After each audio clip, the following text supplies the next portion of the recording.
कहानी की शुरुआत में हमें एक रहस्यमयी दुनिया दिखाई जाती है जहां बहुत ही खतरनाक मॉन्स्टर्स रहते हैं। उसी खतरनाक जगह पर कुछ लोग फंसे होते हैं और वहीं पर हमें जापान का एक योद्धा भी दिखाया जाता है। ये आदमी सिर्फ एक तलवार से इसलिए प्रेडेटर की रिस्पेक्ट ले लेता है क्योंकि उसका लड़ने का तरीका बिल्कुल वॉरियर जैसा होता है। जब प्रेडेटर सामने आता है वो खुद इनविजिबिलिटी हटा देता है। मतलब साफ है कि वो भी फेयर फाइट चाहता है। दोनों एक साथ अटैक करते हैं लेकिन ताकत में फर्क साफ दिखता है। प्रेडेटर ज्यादा ताकतवर होता है इसलिए पहले ही वार में हांजो जमीन पर गिर जाता है, लेकिन वो पीछे नहीं हटता। धीरे धीरे वो प्रेडेटर के अटैक पैटर्न को समझ लेता है। फिर सही मौका देखकर वो उसके पेट पर वार करता है। अंत में प्रेडेटर गिर जाता है लेकिन हांजो भी बुरी तरह जख्मी होता है। वो जीत तो जाता है लेकिन अपनी जान देकर उसने एक सच्चे समुराई की तरह अपनी इज्जत बचाई। लेकिन कहानी यहीं खत्म नहीं होती। ये सब एक एलियन प्लेनेट पर हो रहा होता है जहाँ इंसानों को शिकार बनाने के लिए लाया जाता है। हर कुछ टाइम बाद ये एलियंस धरती से खतरनाक और स्किल्ड लोगों को उठाकर यहाँ छोड़ देते हैं। ऐसा ही एक इंसान है रॉयस, जो एक मर्सनरी होता है। उसे भी बिना बताए इस प्लेनेट पर लाया जाता है और वो अचानक खुद को इस डेडली गेम का हिस्सा पाता है। अब उसे समझना है कि ये जगह क्या है और जिंदा कैसे बचना है। वो आदमी अचानक आसमान से गिर रहा होता है, हजारों मीटर ऊपर से। होश आते ही उसे समझ आता है कि अगर अभी कुछ नहीं किया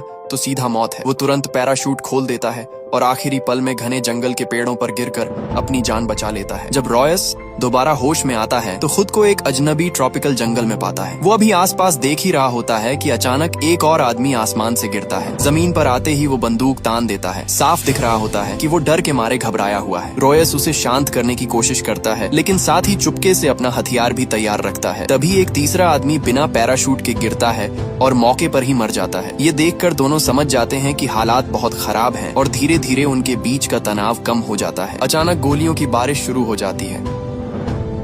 दोनों तुरंत छुप जाते हैं। रॉयस सीधा जवाब देने के बजाय समझदारी दिखाता है। वो चुपचाप हमलावर के पास पहुंचता है और उसकी बंदूक छीनकर उसे काबू कर लेता है। कुछ ही देर में वहां कुल 8 लोग इकट्ठा हो जाते हैं। सभी अलग अलग जगहों से आए होते हैं लेकिन एक चीज कॉमन होती है, सबको इसी तरह आसमान से यहाँ गिराया गया है। इनमें शामिल है रॉयस, एक प्रोफेशनल मर्सनरी, निकोलाई, रूस का स्पेशल फोर्स सैनिक, कुचिलो, मेक्सिको का ड्रग कार्टेल सदस्य, इसाबेल, इजराइल की स्नाइपर, स्टैंस, एफबीआई का वांटेड क्रिमिनल, मोम्बासा, अफ्रीका का रेबल लीडर, हांजो, जापान का याकुजा सदस्य, और एडविन, एक दिखने में सीधा साधा डॉक्टर।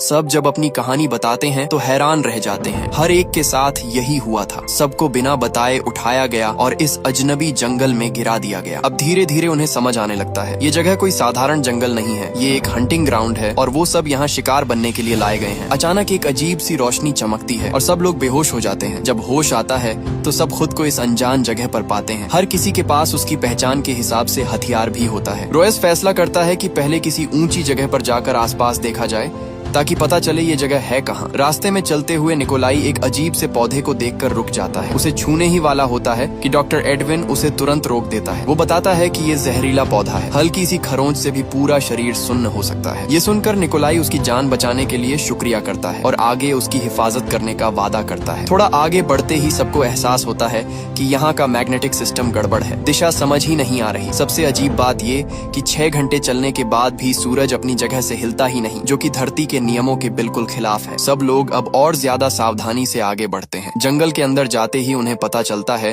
कि यहाँ सिर्फ इंसान ही नहीं है बल्कि कई तरह के ट्रैप और पिंजरे भी लगे हुए हैं। और हैरानी की बात ये कि वो पिंजरे बाहर से नहीं अंदर से बंद हैं। आगे बढ़ते हुए अचानक एक ट्रैप एक्टिव हो जाता है। इसाबेल लगभग नुकीले कांटों से भरे गड्ढे में गिरने वाली होती है लेकिन रॉयस तुरंत उसे पकड़कर बचा लेता है। इसके बाद सब लोग आसपास ध्यान से चेक करते हैं। तलाशी के दौरान उन्हें एक पुरानी लाश मिलती है जो काफी बुरी हालत में होती है। लगता है उसे मरे हुए कम से कम 1 हफ्ता हो चुका है। सबसे डरावनी बात ये होती है कि उसे बहुत बेरहमी से टुकड़ों में काटा गया था। रॉयस समझता है कि ये ट्रैप इंसानों के लिए नहीं बने बल्कि किसी और उससे भी बड़े और खतरनाक शिकार के लिए बनाए गए हैं। तभी किसी को पेड़ों के ऊपर एक साया दिखता है लेकिन पल भर में गायब हो जाता है। वो सोचते हैं शायद वहम होगा और आगे बढ़ते रहते हैं। जब सब पहाड़ की चोटी पर पहुंचते हैं तो जो नजारा देखते हैं वो उन्हें हिला देता है। आसमान में कई अनजान ग्रह साफ दिखाई दे रहे होते हैं। तभी सबको समझ आता है ये धरती नहीं है, मतलब साफ है। उन्हें किसी दूसरे ग्रह पर लाया गया है जहाँ से वापस जाना लगभग नामुमकिन है। इतने में जंगल के अंदर से अचानक जोर की आवाज आती है। सब तुरंत अपनी बंदूकें उस दिशा में तान देते हैं लेकिन घने पेड़ों की वजह से कुछ साफ दिखाई नहीं देता। अब असली खतरा सामने आने वाला होता है। जंगल के अंदर अचानक एक साया तेजी से इधर उधर भागता दिखाई देता है। साथ में डरावनी दहाड़ भी सुनाई देती है। कुछ ही सेकंड में साफ हो जाता है कि ये कोई आम जानवर नहीं बल्कि एलियन हंटिंग डॉग्स हैं। सब लोग मिलकर गोलीबारी करते हैं और कुछ को मार गिराते हैं, लेकिन ये जानवर झुंड में हमला करते हैं। एक मरता है तो दूसरा तुरंत उसकी जगह ले लेता है। हालात जल्दी ही कंट्रोल से बाहर होने लगते हैं। इसी बीच वो कायर सा दिखने वाला डॉक्टर उनका आसान निशाना बन जाता है। डर के मारे वो भागने लगता है, लेकिन उसकी स्पीड इन जानवरों के सामने कुछ भी नहीं होती। भागते भागते वो गिर जाता है। आखिरी पल में इसाबेल अपनी जान जोखिम में डालकर उसे बचाती है और पीछा कर रहे जानवर को मार देती है। दूसरी तरफ भगोड़ा क्रिमिनल भी भाग रहा होता है, लेकिन उस पर एक एलियन डॉग हमला कर देता है। वो किसी तरह चाकू से उसे घायल करता है। तभी मोम्बासा अफ्रीकी फाइटर आकर उस जानवर को गोली मारकर खत्म कर देता है। लेकिन सबसे बड़ी समस्या ये है कि इनकी संख्या बहुत ज्यादा है। गोलियां होने के बावजूद सब थकने लगते हैं। हालात इतने खराब हो जाते हैं कि इसाबेल डॉक्टर को बचाने के लिए उसे पेड़ पर चढ़ा देती है और खुद स्नाइपर से कवर देने लगती है। तभी अचानक उसकी गन जाम हो जाती है। वो बार बार ट्रिगर दबाती है, लेकिन कोई फायदा नहीं होता। अब हालत ऐसी हो जाती है कि वो आखिरी गोली खुद पर चलाने का सोच लेती है ताकि इन जानवरों के हाथ न लगे। उसी वक्त अचानक सीटी विसल की आवाज आती है। जैसे ही ये आवाज आती है, सारे एलियन डॉग्स रुक जाते हैं और फिर एक साथ जंगल की तरफ भाग जाते हैं। रॉयस तुरंत समझ जाता है ये जानवर खुद से हमला नहीं कर रहे थे, कोई इन्हें कंट्रोल कर रहा है। मतलब असली दुश्मन अभी सामने आया ही नहीं है। वो सबको चेतावनी देता है कि गोलियां बचाकर चलो, क्योंकि ये तो सिर्फ शुरुआत थी। तभी उन्हें एहसास होता है कि कुचिलो ड्रग कार्टेल वाला उनके साथ नहीं है। जंगल के अंदर से उसकी मदद की आवाज आती है। सब लोग डरते डरते उस दिशा में जाते हैं। घने पेड़ों के बीच वो उसे बैठा हुआ देखते हैं, मदद मांगते हुए। इसाबेल आगे बढ़ने लगती है, लेकिन रॉयस उसे रोक देता है। उसे शक होता है कि ये एक ट्रैप हो सकता है। वो टेस्ट करने के लिए एक पत्थर उसकी तरफ फेंकता है और यहीं साफ हो जाता है ये कोई सीधी स्थिति नहीं बल्कि दुश्मन की चाल है। थोड़ी सी बात करने के बाद रॉयस फैसला करता है कि कुचिलो को छोड़कर आगे बढ़ना ही पड़ेगा, लेकिन इसाबेल ऐसा नहीं चाहती। वो उसे उस हालत में छोड़ना नहीं चाहती, इसलिए मजबूरी में स्नाइपर उठाकर सोचती है कि उसे दर्द से छुटकारा दे दे। इसी दौरान सबको एहसास होता है कि ये जगह बिल्कुल अजीब है और उनकी हर हरकत कोई देख रहा है। असल में प्रीडेटर्स दूर से उन्हें देख रहे होते हैं। उनके लिए ये सब एक शिकार का खेल है, जहां वो इंसानों को धीरे धीरे डरा कर मारते हैं। रॉयस ये बात समझ जाता है। वो उनका पैटर्न पकड़ लेता है और फैसला करता है कि अब छुपने के बजाय अटैक करना चाहिए। वो एलियन डॉग्स के छोड़े हुए निशानों को फॉलो करता है और सच में दुश्मन के ठिकाने तक पहुंच जाते हैं। लेकिन वहां का नजारा देखकर सब हिल जाते हैं। हर तरफ हड्डियां बिखरी होती हैं, सिर्फ इंसानों की नहीं बल्कि अलग अलग प्रजातियों की। कुछ लाशों की खाल तक उतारकर सजावट की तरह लटकाई गई होती है। बीच में उन्हें एक अजीब सा क्रीचर दिखता है जो बंधा हुआ होता है। निकोलाई क्यूरियोसिटी में उसके पास जाने लगता है, लेकिन तभी पता चलता है वो अभी जिंदा है। इसाबेल तुरंत सबको वहां से निकलने को कहती है, क्योंकि ये जगह सेफ नहीं है। इतने में अचानक हमला होता है। मोम्बासा को 3 भाले एक साथ लगते हैं और वो वहीं गिर जाता है। छुपा हुआ रॉयस तुरंत बाहर आता है और चारों तरफ फायरिंग शुरू कर देता है। धुएं के बीच प्रेडेटर का साया दिखने लगता है। अब सबको समझ आ जाता है कि असली दुश्मन सामने आ चुका है। सब लोग गोली चलाते हुए पीछे हटने लगते हैं। रॉयस और निकोलाई पीछे रुककर बाकी लोगों को बचाने की कोशिश करते हैं, लेकिन प्रेडेटर के पास एडवांस्ड वेपन्स होते हैं, जैसे प्लाज्मा कैनन, जिनके सामने उनकी बंदूकें कमजोर पड़ जाती हैं। निकोलाई अपनी पूरी ताकत से मुकाबला करता है, लेकिन साफ है कि सीधी लड़ाई में जीतना मुश्किल है। आखिर में सबको पीछे हटकर भागना पड़ता है, क्योंकि ये लड़ाई अभी खत्म नहीं हुई बल्कि असली खतरा अब शुरू हुआ है। काफी देर तक भागते भागते सब लोग आखिरकार एक झील में कूद जाते हैं और किसी तरह उन खतरनाक शिकारियों से बच निकलते हैं। लेकिन उन्हें पता नहीं होता कि उनकी हर हरकत पहले से ही प्रेडेटर के कंट्रोल में है। थोड़ी ही देर में वो शिकारी अपनी असली शक्ल में सामने आते हैं। 3 खतरनाक प्रेडेटर जो इस पूरे खेल को चला रहे होते हैं। अजीब बात ये थी कि वो तुरंत हमला नहीं करते, बल्कि जानबूझकर उन्हें छोड़ देते हैं ताकि शिकार का मजा लंबा चल सके। रॉयस और उसकी टीम चुप बैठने वालों में से नहीं थी। जैसे ही उन्हें दुश्मन के तरीके समझ आते हैं, वो खुद हमला करने का प्लान बनाते हैं। जंगल में जाल बिछाया जाता है और डॉक्टर को बेट बनाकर दौड़ाया जाता है ताकि प्रेडेटर बाहर आए। लेकिन प्लान उल्टा पड़ जाता है और उनकी जगह एक अजीब सा दूसरा जीव आ जाता है। सही टाइम पर इजाबेल उसे गोली मार देती है और सब मिलकर उसे खत्म कर देते हैं। बाद में पता चलता है कि वो भी शायद उन्हीं की तरह इस ग्रह पर लाया गया एक और शिकार था। लेकिन जब इजाबेल गोली चेक करती है तो उसे समझ आता है कि असली वार किसी और ने किया था, यानी आसपास कोई और भी है। थोड़ी देर बाद एक आदमी सामने आता है जिसे इस जगह की पूरी जानकारी होती है। वो सबको एक छुपे हुए ठिकाने, एक पुराने स्पेसशिप तक ले जाता है। वहाँ वो अपना नाम नोलन बताता है और कहता है कि वो भी सालों पहले यहाँ लाया गया था। उसने कई बार इन प्रेडेटर्स से लड़ाई की है और उनके हथियार भी हासिल किए हैं, लेकिन फिर भी वो इस ग्रह से निकल नहीं पाया। उसकी बातों से सबको उम्मीद मिलती है और वो थोड़ी देर आराम करने का सोचते हैं, लेकिन असली धोखा यहीं छुपा होता है। अचानक कमरे में धुआं भरने लगता है। है। पता चलता है कि नोलन ही उन्हें मारने की कोशिश कर रहा है ताकि उनके हथियार और सामान ले सके। सारे रास्ते बंद हो जाते हैं और हालत फिर से खतरनाक हो जाती है। तभी रॉयस को समझ आता है कि यहाँ सिर्फ प्रेडेटर्स ही नहीं, इंसान भी एक दूसरे के लिए खतरा बन सकते हैं। रॉयस समझ जाता है कि सीधे निकलना आसान नहीं है, इसलिए वो जोर से फायर करता है ताकि आवाज बाहर तक जाए। गोलियों की गूंज सच में प्रेडेटर का ध्यान खींच लेती है। नोलन ये देखकर डर जाता है और जल्दी से भागने लगता है, लेकिन कुछ ही दूर जाकर उसका सामना सीधे एक प्रेडेटर से हो जाता है। उधर प्रेडेटर धीरे धीरे बाकी लोगों तक पहुंच जाता है, मगर वो तुरंत हमला नहीं करता। वो उन्हें भागने देता है जैसे बिल्ली चूहे के साथ खेलती है। भागते वक्त डॉक्टर टीम से अलग हो जाता है और अकेला प्रेडेटर के सामने आ जाता है। वो डर के मारे आंखें बंद कर लेता है, लेकिन तभी एक सैनिक उसे बचाने आ जाता है और दोनों भागने लगते हैं। ज्यादा दूर नहीं जा पाते कि प्रेडेटर अपने हथियार से उस सैनिक को मार गिराता है। डॉक्टर ये सब देखता है, मगर डर के कारण उसे छोड़कर भाग जाता है। उसी दौरान एक और प्रेडेटर निकोला को पकड़ लेता है और उसे मारने ही वाला होता है कि निकोला आखिरी पल में ग्रेनेड फोड़ देता है और दोनों साथ उड़ जाते हैं। इस धमाके के बाद बाकी लोग थोड़ी देर के लिए बच जाते हैं,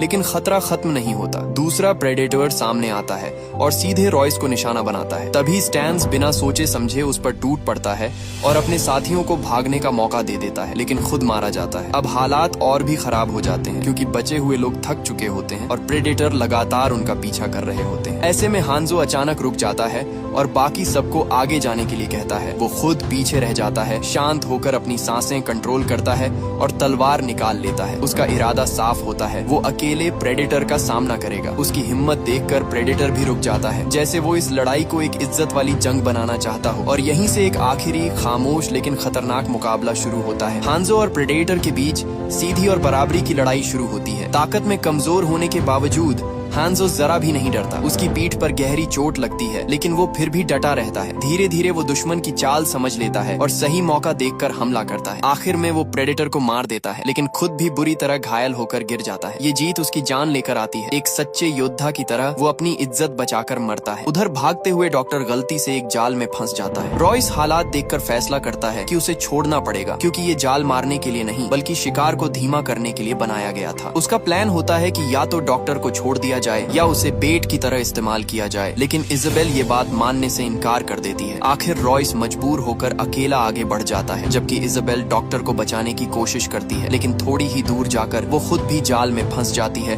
और हवा में लटक जाती है। इसी दौरान रॉयस प्रेडेटर के बेस तक पहुंच जाता है, जहां उसे एक बंदी प्रेडेटर मिलता है जो पहले लड़ाई में घायल हो चुका होता है। रॉयस उससे डील करता है, अगर वो उसे छोड़ दे तो बदले में वो उसे धरती पर वापस भेज देगा। प्रेडेटर उसकी बात समझ जाता है और रॉयस उसकी बेड़ियां काट कर उसे आजाद कर देता है। वो प्रेडेटर अपना वादा निभाते हुए स्पेसशिप चालू करता है और उसका रास्ता धरती की तरफ सेट कर देता है, लेकिन तभी एक और प्रेडेटर वहां पहुंच जाता है और दोनों के बीच जबरदस्त लड़ाई शुरू हो जाती है। रॉयस ये सब देखकर समझ जाता है कि अब यहाँ रुकना खतरे से खाली नहीं, और वो तुरंत स्पेसशिप की तरफ भागता है। पीछे दोनों खतरनाक योद्धा आपस में भिड़े रहते हैं और लड़ाई का नतीजा अभी भी अनिश्चित होता है, जबकि रॉयस की आखिरी उम्मीद उसी उड़न जहाज से जुड़ी होती है। लड़ाई में घायल प्रेडेटर जो रॉयस ने आजाद किया था पूरी ताकत से दुश्मन पर वार करता है और उसे कुछ देर के लिए गिरा देता है, लेकिन दूसरा प्रेडेटर नियम तोड़ते हुए सीधे अपना प्लाज्मा हथियार इस्तेमाल करता है और उस पर हमला कर देता है। मजबूर होकर घायल प्रेडेटर छिपने की कोशिश करता है, लेकिन उसकी हालत इतनी खराब होती है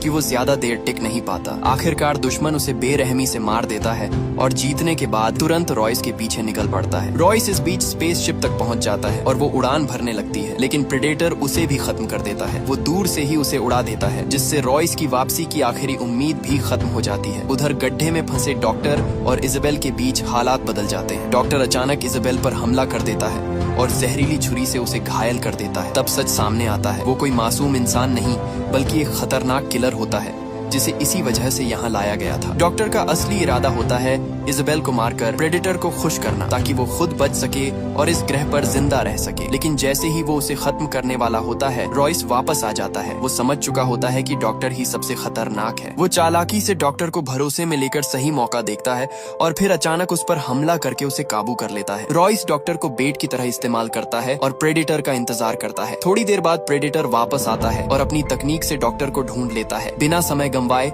वो उसे मार देता है, लेकिन उसी पल रॉयस का जाल एक्टिव होता है। जोरदार धमाका होता है जो प्रेडेटर को गिरा देता है। फिर भी वो जिंदा रहता है और गुस्से में उठ खड़ा होता है। अब आखिरी मुकाबला शुरू होने वाला होता है। रॉयस समझ जाता है कि सीधा लड़ना उसके बस की बात नहीं, इसलिए वो अपने पूरे शरीर पर मिट्टी लगा लेता है ताकि प्रेडेटर की हीट विजन उसे पहचान ना सके। फिर वो आग लगाकर माहौल को और कंफ्यूज करता है ताकि दुश्मन की सेंसिंग कमजोर हो जाए। कुछ पल के लिए लगता है कि ये चाल काम कर जाएगी, लेकिन प्रेडेटर का आर्मर इतना मजबूत होता है कि रॉयस के हमलों का उस पर कोई खास असर नहीं पड़ता। थक कर रॉयस एक पेड़ के पीछे छिप जाता है, लेकिन प्रेडेटर जल्दी ही अपनी स्ट्रेटेजी बदल देता है और अपने एडवांस्ड मास्क से रॉयस की धड़कन पकड़ लेता है। अचानक उस पर हमला होता है। रॉयस किसी तरह प्लाज्मा शॉट से बच तो जाता है, लेकिन अब वो बुरी तरह घायल हो चुका होता है। प्रेडेटर उसे पकड़कर हवा में फेंक देता है और बेरहमी से मारता है। हालात ऐसे हो जाते हैं कि रॉयस अब उठ भी नहीं पा रहा होता और उसकी हार तय लगने लगती है। जैसे ही प्रेडेटर आखिरी वार करने वाला होता है, तभी इजाबेल, जो अभी तक जिंदा होती है, अपनी पूरी ताकत जुटाकर स्नाइपर से निशाना लगाती है और गोली चला देती है। ये हमला प्रेडेटर को कुछ पल के लिए रोक देता है। इसी मौके का फायदा उठाकर रॉयस अचानक उठता है, कुल्हाड़ी पकड़ता है और पूरी ताकत से पलटवार करता है। इस बार हमला सीधा पड़ता है। प्रेडेटर संभल नहीं पाता और पीछे की तरफ गिर जाता है। अब लड़ाई का रुख बदल चुका होता है और पहली बार लगता है कि इंसान भी इस खतरनाक शिकारी को टक्कर दे सकता है। प्रेडेटर जमीन पर गिरते ही फिर उठने की कोशिश करता है, लेकिन रॉयस उसे मौका नहीं देता। वो लगातार उस पर हमला करता है, इतनी तेजी से कि प्रेडेटर संभल भी नहीं पाता। कुछ ही पलों में वो बुरी तरह घायल हो जाता है। अपनी आखिरी ताकत से वो रॉयस को घूरता है और जोर से दहाड़ता है, जैसे आखिरी बार अपनी ताकत दिखाना चाहता हो। लेकिन अगले ही पल वो गिर जाता है, और इस बार हमेशा के लिए। लंबी और खतरनाक लड़ाई के बाद आखिरकार रॉयस और इजाबेल को सुकून का पल मिलता है। चारों तरफ खामोशी छा जाती है, जैसे तूफान गुजर चुका हो। लेकिन ये सुकून ज्यादा देर टिकता नहीं। अगली सुबह जब वो आसमान की तरफ देखते हैं तो उनकी उम्मीदें फिर हिल जाती हैं। आसमान में फिर से पैराशूट्स दिखाई देते हैं। इसका मतलब साफ होता है, ये खेल अभी खत्म नहीं हुआ। नए लोग फिर से इस शिकार के मैदान में उतारे जा रहे हैं। रॉयस और इजाबेल समझ जाते हैं कि ये एक कभी न खत्म होने वाला चक्र है। लेकिन इस बार फर्क ये है, अब वो पहले जैसे नहीं रहे। अब उन्हें दुश्मन के तरीके समझ आ चुके हैं। अब वो सिर्फ शिकार नहीं बल्कि मुकाबला करने वाले बन चुके हैं। लड़ाई अभी बाकी है, लेकिन अब उनमें उसे जीतने का हौसला भी है। इसी के साथ ये कहानी यहीं पर खत्म होती है। तो दोस्तों, कमेंट सेक्शन में जरूर बताना कि आपको ये एक्सप्लेनेशन कैसा लगा, और अगर आपको इसके और पार्ट्स चाहिए तो कमेंट करके जरूर बताएं। नेक्स्ट पार्ट लाने की कोशिश करेंगे। जल्दी मिलते हैं। अपना ख्याल रखना। बाय।